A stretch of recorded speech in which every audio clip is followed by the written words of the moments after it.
Dr. Gray, a brilliant but daring scientist, had spent years perfecting a potion that could make a person invisible. When he finally succeeded, he thought he had unlocked unimaginable power. But as he shared his story with his old friend, Kemp, the truth came out. The very thing that made him invisible also brought endless problems. Constant isolation, the inability to eat in public, and the fear of being discovered. The excitement of invisibility quickly turned into frustration and loneliness. As Kemp listened, he realized that Dr. Gray's greatest invention had become his worst mistake. "But now you begin to understand," said the Invisible Man, "the full problem of my situation. I had no place to stay, no clothes. To wear clothes would take away my advantage and make me look strange and scary. I was hungry because if I ate, the food inside me would make me visible again in a very strange way." "I didn't think of that," said Kemp. "Neither did I. And the snow showed me more dangers. I couldn't walk in the snow. It would fall on me and show my shape. Rain, too, would make me a wet outline like the shape of a man made of water, a bubble. And in fog, I would be a faint bubble in the fog, like a shiny, unclear human shape. Also, as I walked outside, in the air of London, I got dirt on my feet and dust on my skin. I didn't know how long it would take before I became visible because of the dirt. But I knew it wouldn't take long. Not in London, at least. I went to the poorer parts of town, near Great Portland Street, and I reached the end of the street where I had been staying. I didn't go down that street because there was a crowd. My biggest problem was to get clothes. I wasn't sure what to do about my face. Then I saw in one of those small shops that sell many things like newspapers, sweets, toys, cards, and leftover Christmas stuff.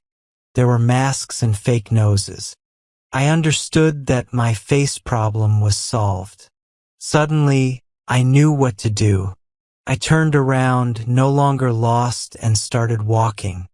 I went through the less busy streets to avoid people, towards the small streets north of the Strand. The day was cold, and the wind was sharp in the streets. I walked quickly to avoid getting caught. Every crossing was dangerous, and I had to watch every person carefully. As I was about to pass a man at the top of Bedford Street, he suddenly turned and bumped into me.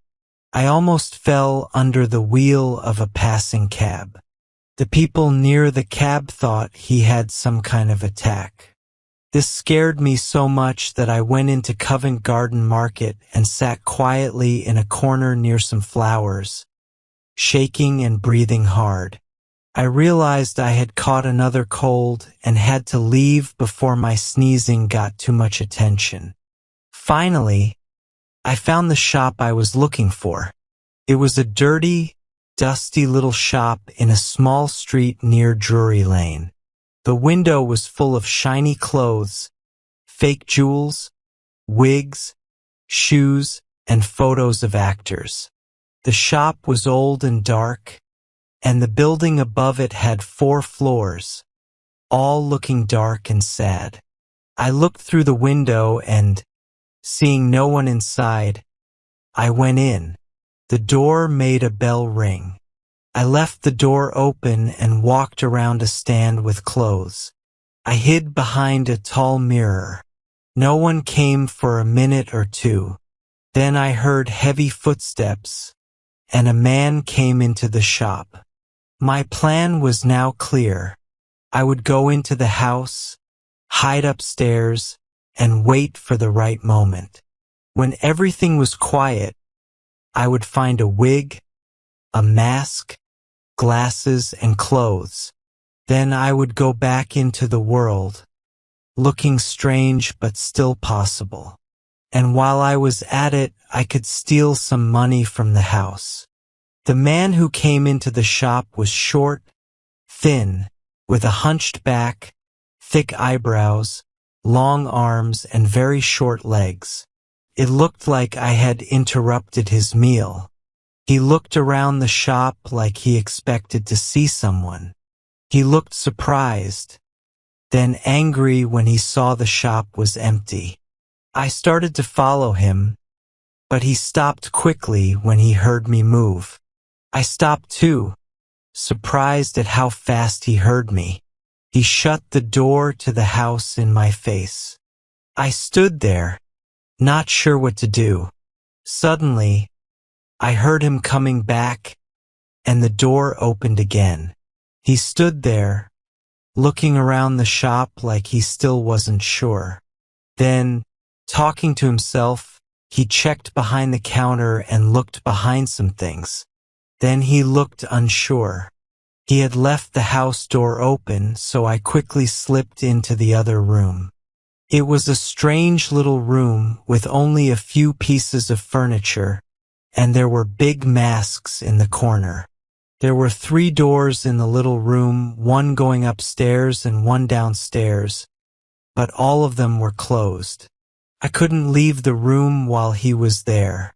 I could barely move because he was so alert, and I felt a cold breeze down my back. Twice, I almost sneezed but stopped just in time. My feelings were very strange and new, but even so, I was very tired and angry long before he finished eating. But finally, he finished and put his cheap plates on a black tray with his teapot. He also gathered all the crumbs from the mustard-stained cloth and took everything with him. Because his hands were full, he couldn't close the door behind him, as he usually would. I had never seen a man so good at closing doors. I followed him into a very dirty kitchen downstairs. I watched him start washing the dishes, but there was no point in staying down there, and the cold brick floor hurt my feet. So I went back upstairs and sat in his chair by the fire. The fire was burning low, and without thinking, I added some coal.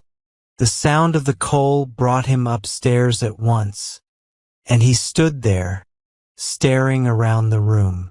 He almost touched me. Even after looking carefully, he still wasn't sure.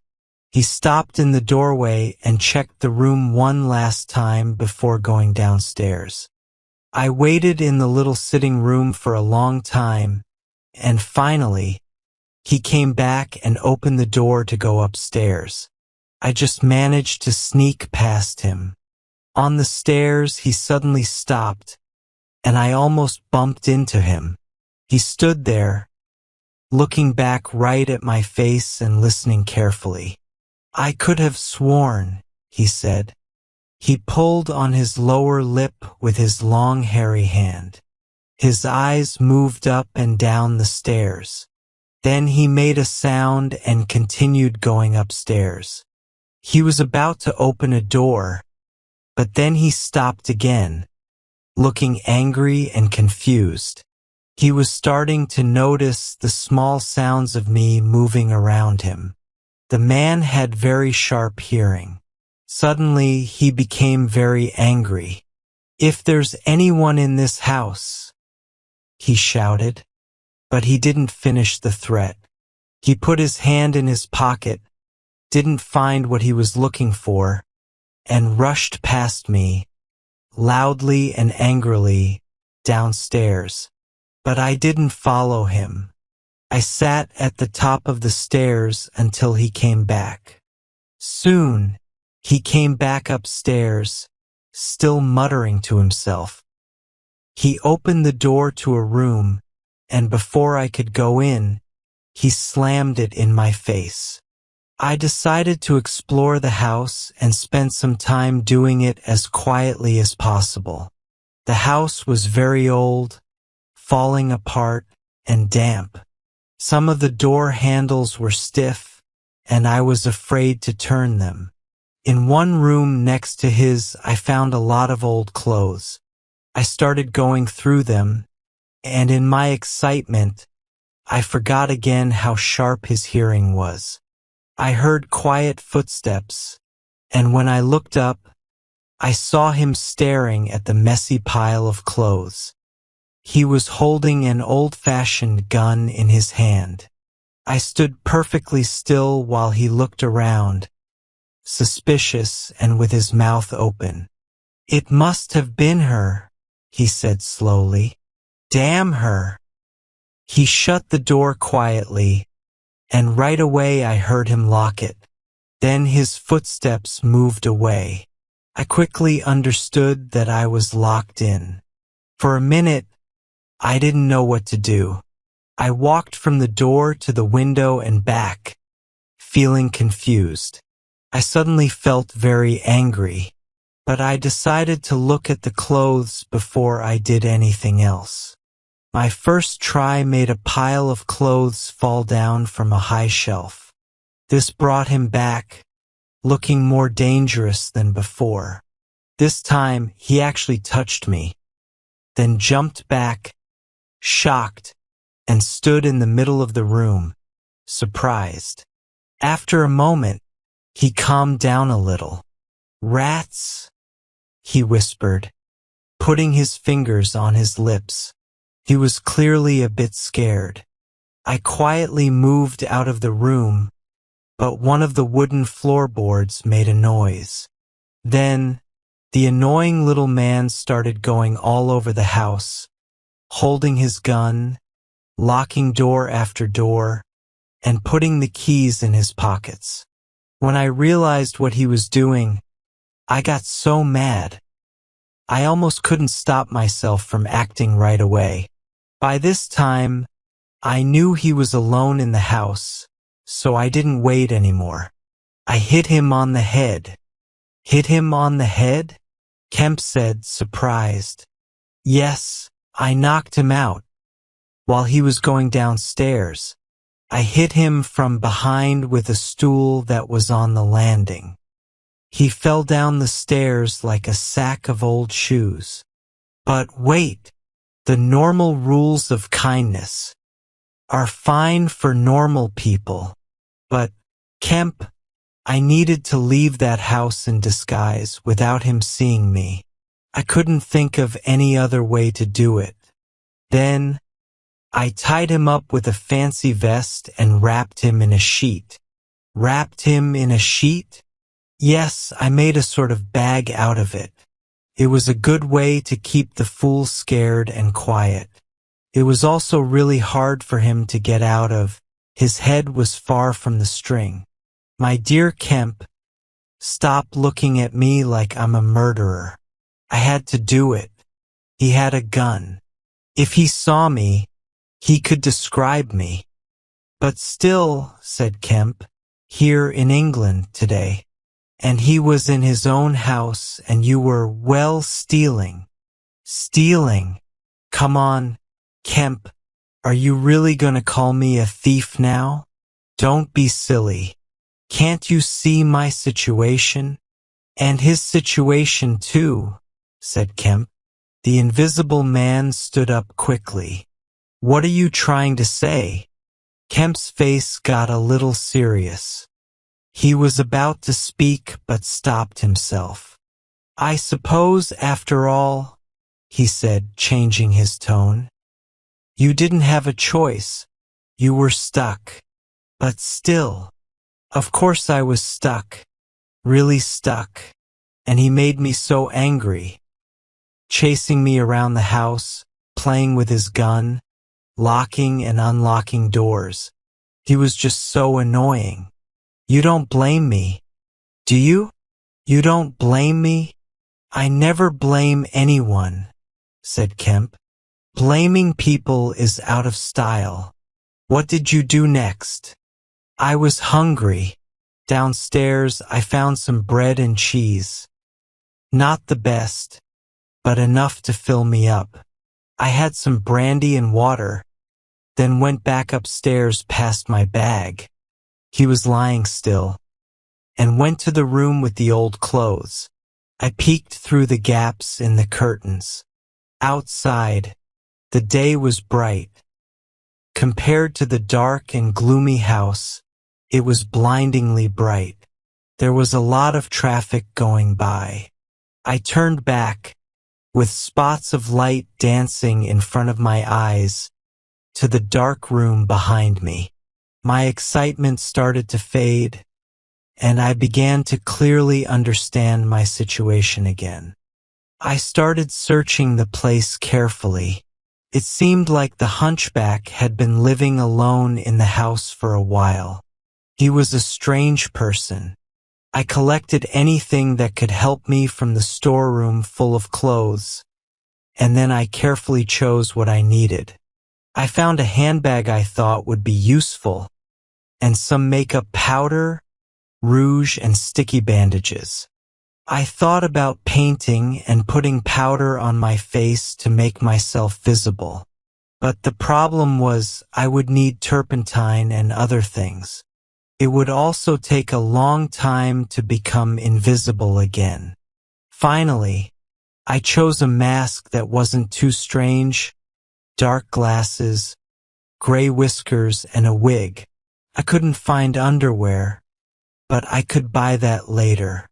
For now, I wrapped myself in some fabric and white scarves. I couldn't find socks, but the hunchback's boots were loose, so they worked. In the shop's desk, I found 3 gold coins and about 30 silver coins. In a cupboard, I found 8 pounds in gold. Now I was ready to leave. Then I started to worry. Did I really look believable? I checked myself in a small mirror, looking from all sides to make sure everything was okay. I looked strange, like an actor playing a miser on stage, but it wasn't impossible to believe. Feeling more confident, I took the mirror to the shop, pulled down the blinds, and checked myself again in a big mirror. I spent a few minutes gathering my courage.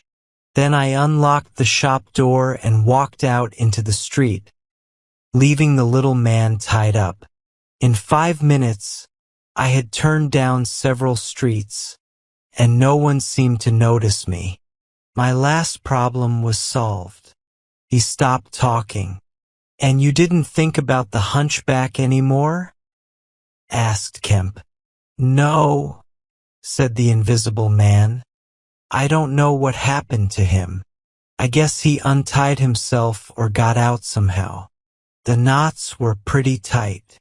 He went silent and looked out the window. "What happened when you went to the Strand?" Kemp asked. "Oh, more disappointment. I thought my problems were over. I thought I could do whatever I wanted as long as I didn't reveal my secret. I thought, whatever I do, no one can stop me. I can just take off my clothes and disappear. I believed I could take money wherever I found it. I planned to have a big meal and stay at a fancy hotel, then buy new things. I was feeling so confident. But looking back, I see how foolish I was. I went into a restaurant and ordered lunch, but then I realized I couldn't eat without showing my invisible face. I finished ordering, told the waiter I'd be back in 10 minutes, and left, feeling annoyed. I don't know if you've ever felt that kind of disappointment when you're hungry. "Not that badly," said Kemp, "but I can imagine it. I could have smashed everything." Finally, starving for good food, I went to another restaurant and asked for a private room. I told them, "I'm badly disfigured." They looked at me strangely but didn't say anything. So at last I got my lunch. It wasn't served well, but it was enough. After eating, I smoked a cigar and tried to plan my next move. Outside, a snowstorm had started. The more I thought about it, Kemp, the more I realized how useless being invisible was in a cold, dirty, crowded city. Before I did this crazy experiment, I dreamed of many benefits. But that afternoon, I was full of disappointment. I thought about the things people desire. Sure, invisibility could help me get them, but it made enjoying them impossible. Ambition. What's the point of being important if no one can see you? Love. What good is love if you can't be with someone properly? I don't care for politics, fame, charity, or sports. What was I supposed to do? I had become a mystery, wrapped up in clothes, a ridiculous version of a man. He paused, glancing at the window. But how did you end up in Iping? Kemp asked, trying to keep him talking. I went there to work. I had one hope. It was just a small idea then. Now it's a complete plan. It's a way to undo what I've done. When I'm ready, when I've done everything I want to do while being invisible. That's what I really want to talk to you about now. Did you go straight to Iping? Asked Kemp. Yes, I just needed my 3 notebooks, my checkbook, my clothes, and some chemicals to work on my idea. I'll show you my calculations when I get my books, and then I started. I remember the snowstorm. It was awful, trying to keep the snow off my fake nose. And at the end, said Kemp, the day before yesterday when people found out about you, you really, according to the papers. Yes, I did. I lost control. Did I kill that stupid policeman? No, said Kemp. He's expected to get better. He's lucky then. I really lost my temper. The fools. Why didn't they leave me alone? And that grocer guy. No one is expected to die, said Kemp. I'm not so sure about my tramp, said the invisible man with a mean laugh. By heaven, Kemp, you don't know what real rage is. To work for years, to plan and plot, and then have some clumsy fool mess everything up. Every kind of idiot has crossed my path. If this keeps happening, I'll go crazy. I'll start hurting them. They've made things so much harder. No doubt that's frustrating, said Kemp calmly.